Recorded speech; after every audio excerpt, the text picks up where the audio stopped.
guys, and now I will be covering the topic of how you can remove this nasty Trojan or malware threat that's been plaguing your computer recently. This video will be including automatic removal, and then it's going to take you through the manual removal steps plus some backup tips.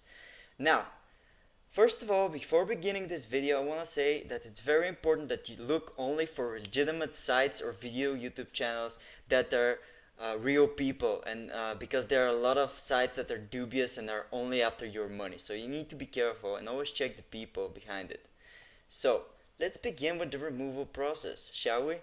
For the automatic removal, we're going to be using the help of an advanced anti-malware software, which we're going to be downloading by going at the removal video and clicking at the link in the description.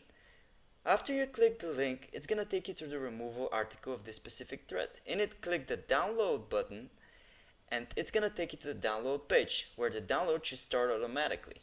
When it's done, simply open the installer. It's going to take you through a language and installation steps process. Simply follow those steps, agree with the license terms, and then click accept and install. Installation should take about a couple of minutes time, and after that, when setup is done and you click finish, the scan should start automatically. Now, this software doesn't just scan for the virus files. It's gonna detect any objects that may be potentially unwanted, any adware, any cookies that may be tracking your information, and so on and so on.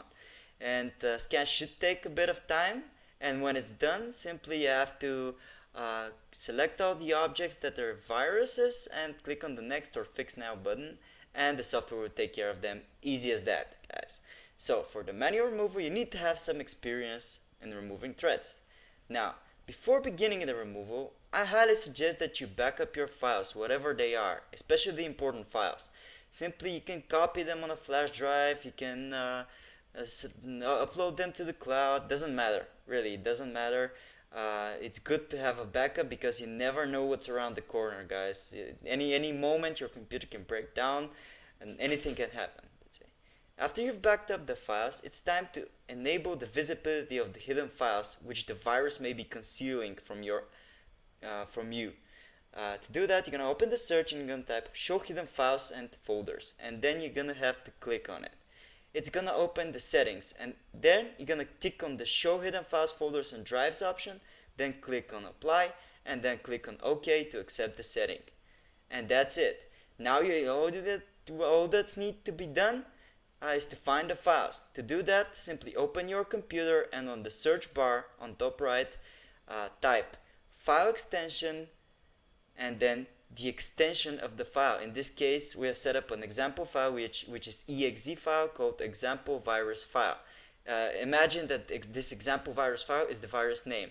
You're gonna type the name after that, and then you're gonna hit enter. And as you can see, it's loading up there, and it's gonna find the file, whatever it is on your computer. Windows is gonna do that for you, and then you have to select the file and simply remove it.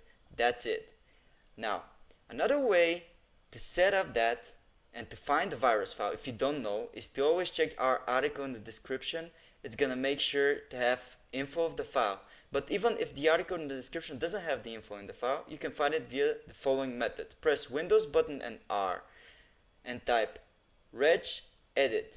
Now we're gonna have to remove any registries that viruses usually create on your computer from the registry editor.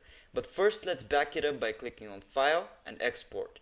Then save it somewhere where you can easily find it by clicking on All on Export Range and naming it something that's easy to remember.